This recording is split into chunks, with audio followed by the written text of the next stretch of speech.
are down on the beach, and it is a really big storm front that's rolled in, which has caused a lot of damage on the beach road. This whole driveway got washed out, and several people's houses up ahead. Water that's washed into their places, so they're bailing them out right now. Apparently, the creek that runs in behind overflowed.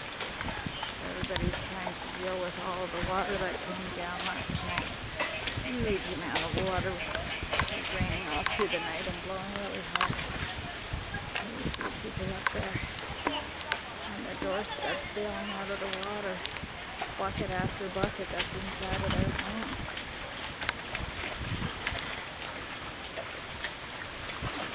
This area here gets quite affected by water because there's a creek that runs behind, so I guess the creek overflowed and created all this problems here. So the rest of Roatan should be fairly intact, other than other little areas like this too that have creeks close by that cause problems. The weather's too rough to dive today. Hopefully once a couple days and the storm will pass and we'll be back to our sunny paradise.